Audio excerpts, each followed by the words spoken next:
Friends, हम इस video में एक बहुत ही इम्पोर्टेंट कॉन्सेप्ट के बारे में बात करने वाले हैं जो कोई भी एआई लर्न कर रहा है उसके लिए इम्पोर्टेंट है। Log probabilities.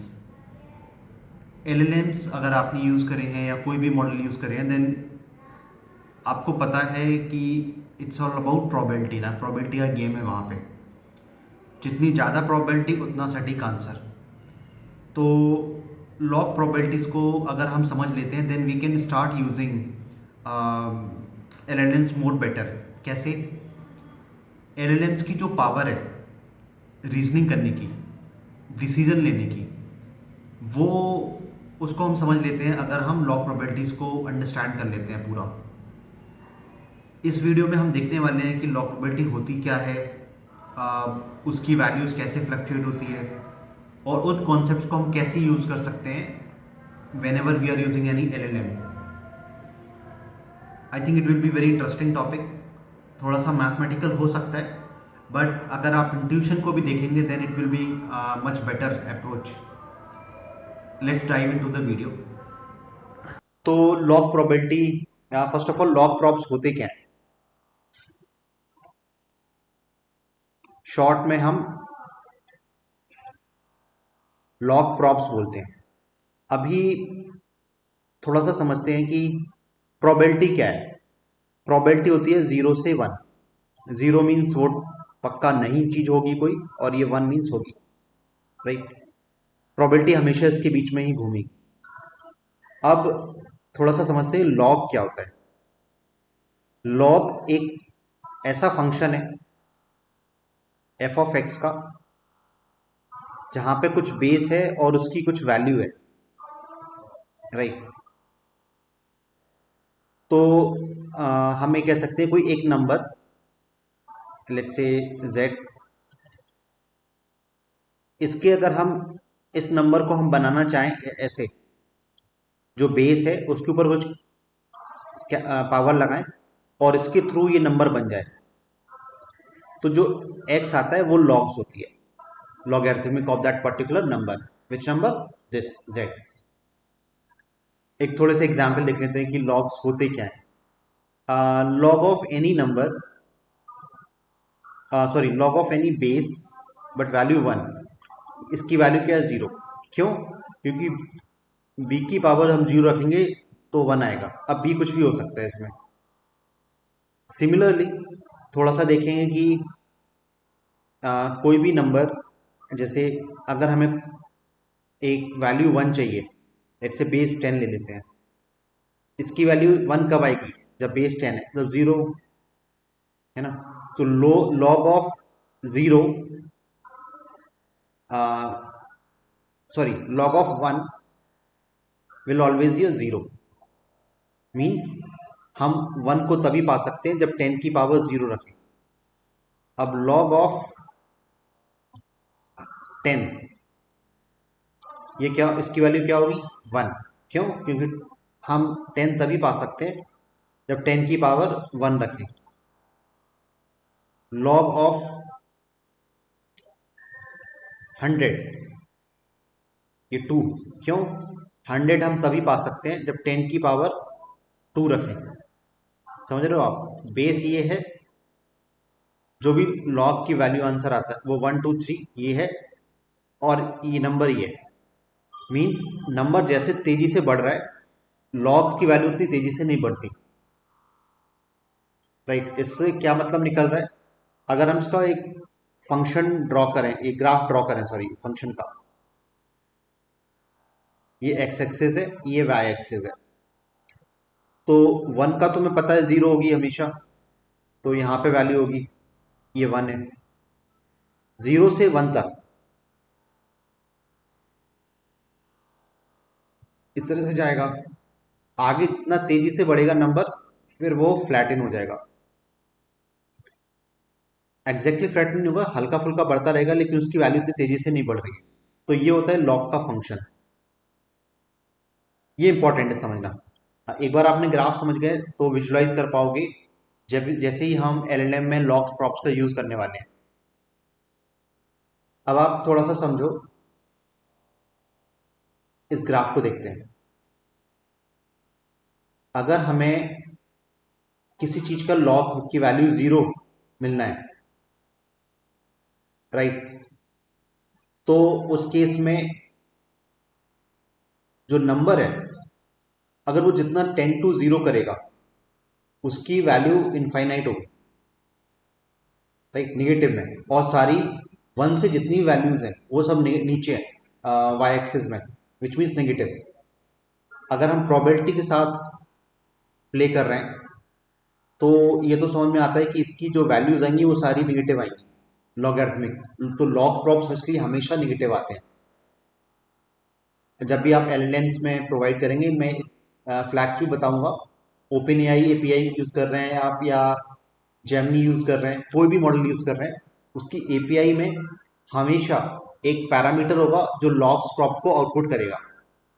आपका रिस्पॉन्स स्ट्रक्चर्ड है अनस्ट्रक्चर्ड है दैट डजेंट मैटर, लेकिन एक फ्लैग होगा which will direct that particular function to return the log probabilities also as a response. और उन वैल्यूज को आप देखोगे, then you can use it more intelligently, कि कैसे हम एलएम्स को समझ सकते हैं कि वो हेलुसिनेट कर रहा है या नहीं कर रहा है, कहाँ पे एम्बिग्यूटी है कि नहीं। रैक को आप इंप्रूव कर सकते हो। So continue watching this.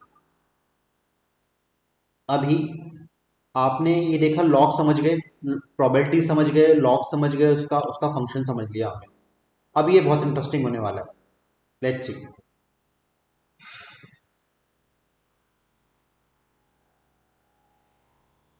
अब हम देखते हैं कि लॉग प्रोबेबिलिटीज, एक एलएम कैसे काम करता है basically. Let's say if you are having sentence, है ना, let's say best ways to study machine learning,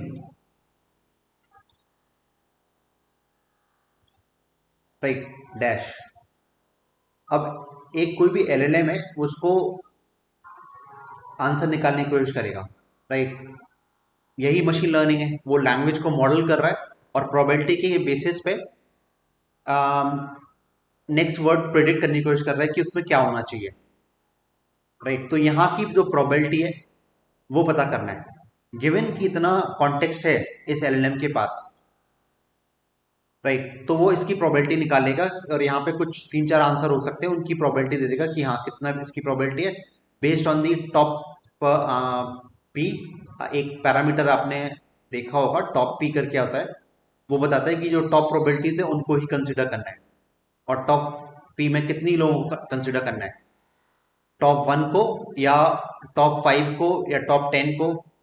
इससे क्या होता है कि आपका जो आंसर है बहुत क्रिएटिव हो जाएगा। अगर आप कुछ जो नीचे की प्रोबेबिलिटीज है, कम प्रोबेबिलिटी है, उनको भी आप यूज कर रहे हो अपने रिस्पॉन्सेज में। जनरली क्या होता है, टॉप 1 ही यूज करते हैं, so that what ever the best probability वो आंसर मिले। इसमें चांसेस है कि जो मॉडल है वो बहुत ही डिटर्मिनिस्टिक हो जाए, अगर बहुत फैक्चुअल आंसर है, डेफिनेटली फैक्चुअल क्वेश्चन से, सॉरी।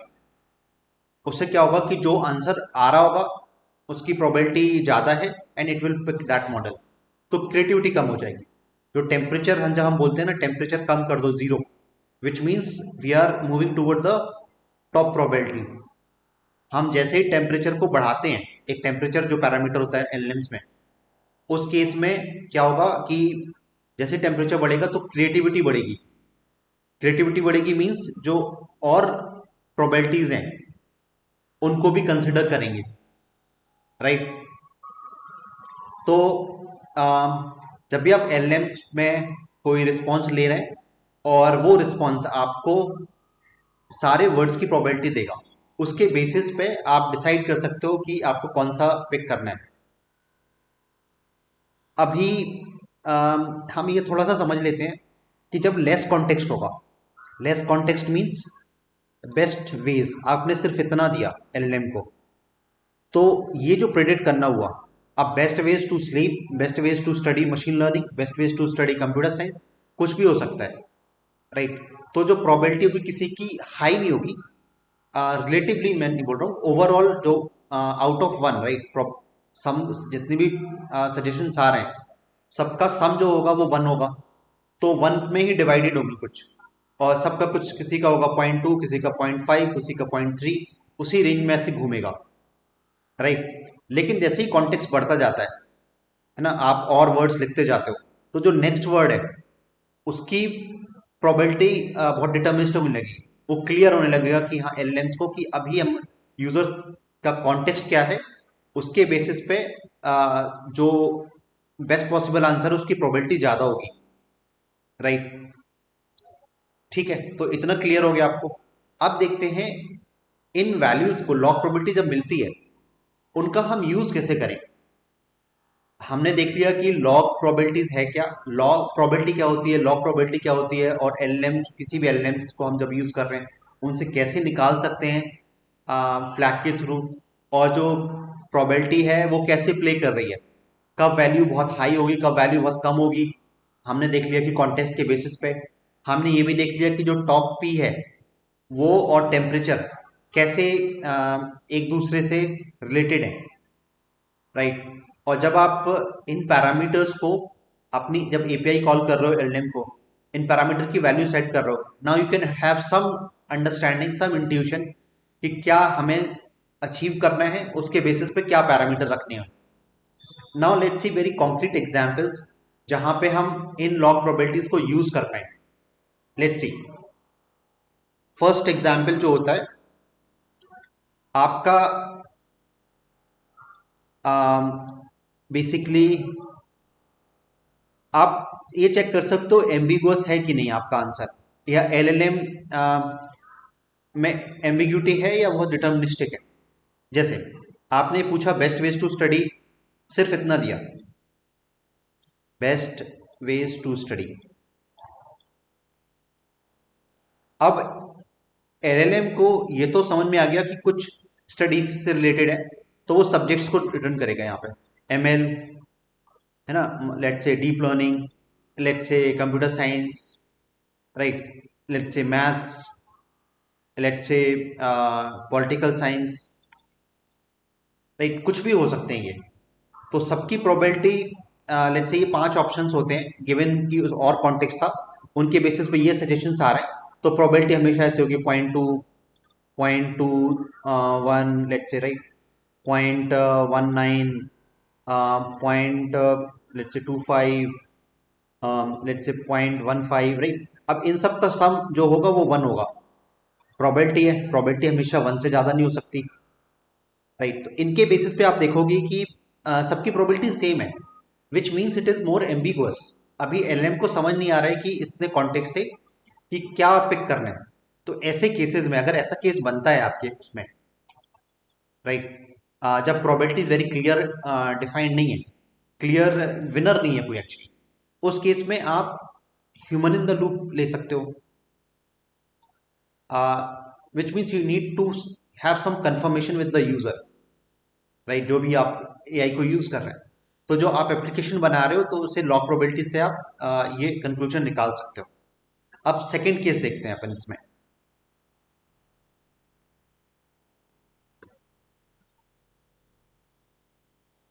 सेकंड केस ये है कि आपकी एप्लीकेशन जो है, आप ये चीज चेक करो पहले, जब कुछ वर्ड्स लिखे हुए हैं और आप जैसे ही इसको यूज करते हो, है ना, पहला आपने क्वेरी करी लेट्स से, फिर दूसरी क्वेरी करी, तीसरी क्वेरी करी, आपका कॉन्टेक्स्ट बढ़ता जा रहा है, एलएलएम को अब समझ में आने लगा है कि आप जो नेक्स्ट वर्ड है वो क्या हो सकता है। तो इसमें क्या होता है ना, डायनेमिक लॉक जो सजेशन है वो इंप्रूव हो सकते हैं।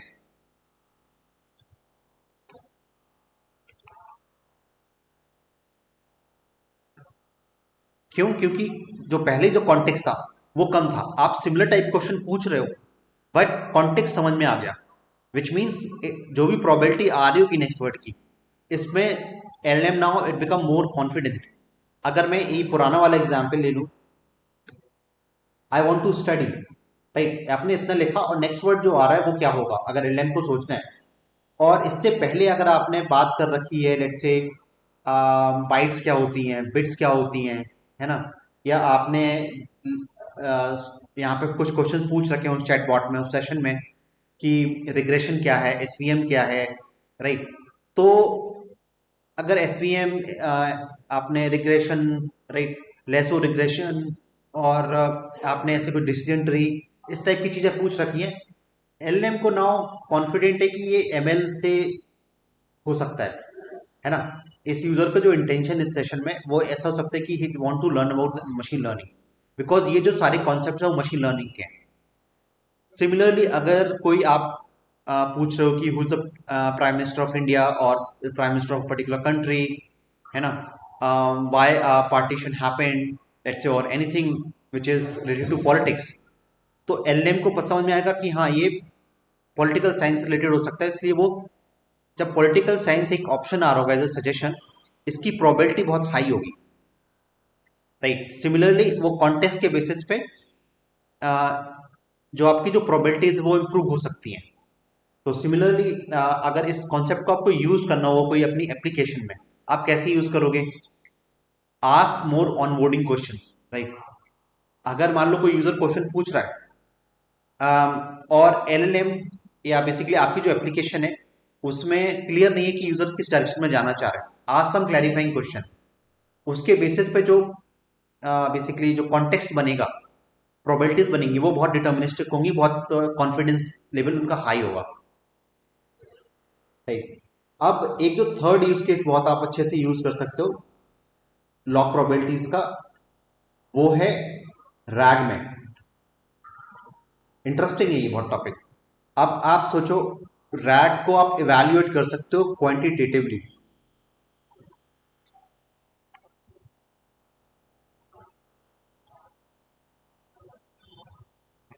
मतलब रैग जो होता है, क्या होता है कि आपने एक डॉक्यूमेंट है, अब पूरा डॉक्यूमेंट नहीं ले सकता बिकॉज द कॉन्टेक्स्ट, टोकन्स भी बढ़ जाएंगे, तो आपको ऑप्टिमाइज भी करना है, तो आप क्या करोगे, आप चंकिंग कर दोगे, है ना। एक डॉक्यूमेंट को छोटे छोटे पीसेस में बांट दिया। उसके बेसिस पे जब आप एक पर्टिकुलर डॉक्यूमेंट को रीड कर रहे हो, आपने फर्स्ट एम्बेड कर दिया किसी वेक्टर स्टोर में इसको, और फिर जब भी कोई क्वेरी आ रही है आपकी, राइट, आप इस वेक्टर स्टोर से मोस्ट रेलेवेंट कंटेंट रीड करना चाह रहे हो, तो ऐसे क्या होगा इसमें, जो लेट्स से सिर्फ एक चंक आया है, ये C1, राइट। अब आप एलएम के पास गए, एलएम के पास आप क्वेरी लेके गए प्लस कुछ कॉन्टेक्स्ट लेके गए, राइट। जो रिस्पॉन्स आ रहा है इसमें,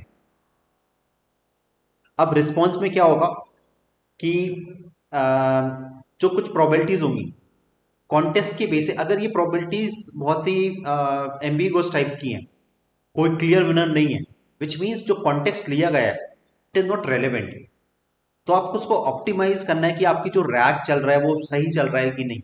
आपको इवेल्युएट करना है कि उसमें आपको जो सर्च फंक्शन लगाना है वो कौन सा लगाना है, आपकी एप्लीकेशन के लिए कोई दूसरा फंक्शन यूज हो सकता है, ना कि जो सिमिलैरिटी सर्च, कोसाइन सर्च, ऐसे बहुत सारे वेरिएंट है।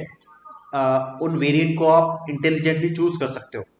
आपका एवेल्युएशन जो है वो कितना बेटर हो रहा है, या आप कुछ इम्प्रूवमेंट कर रहे हो फॉर अवॉइडिंग एनी हेल्यूसिनेशन, इसके लिए बहुत इंपॉर्टेंट हो सकता है, क्योंकि आपके कॉन्टेक्स्ट के साथ की जो क्वेरी है, जो प्रोबेबिलिटीज आनी चाहिए बहुत हाई आनी चाहिए, है ना, क्लियर विनर विनर होना चाहिए वहां पे। उससे समझ में आएगा कि हाँ आपने जो कॉन्टेक्स्ट दिया वो सही दिया एलएम को। तो ये थर्ड यूसेज है जहां पे आप qualitatively, not qualitatively but quantitatively evaluate कर सकते हो। जनरली क्या होता है कि आप एलएम एज अ जज यूज करते हो रैट को चेक करने के लिए, अपनी जो इवेल्स चला रहे हो जब, तो आई थिंक ये लॉग प्रोबेबिलिटी यूज करके आप बहुत ही स्पेसिफिक डेटा ड्रिवन एप्लीकेशन बना सकते हो। तो बताओ आपको क्या लगा, आपको कुछ आहा मोमेंट मिले लॉग प्रोबेबिलिटीज को समझ के, आपको कुछ इंटरनल समझ में आया जब एलएम कोई हम यूज कर रहे हैं उसके इंटरनल में कैसे काम कर रहा है। अभी एक ब्लैक बॉक्स नहीं रहा है, अब आपको इसके नीचे अंदर का देख पा रहे हो कि एलएम कैसे सोचता है, कैसे काम करता है, और आप उसको कैसे मैनिपुलेट कर सकते हो अपनी एप्लीकेशन के लिए, depending on the use case that you have. So बताओ आप कैसे यूज करने वाले हो, क्या बना रहे हो, कोई डाउट है, कोई प्रॉब्लम है, let me know in the comment section. I will be more than happy to answer and help you in those queries. मिलते हैं फिर नेक्स्ट वीडियो में. Bye bye.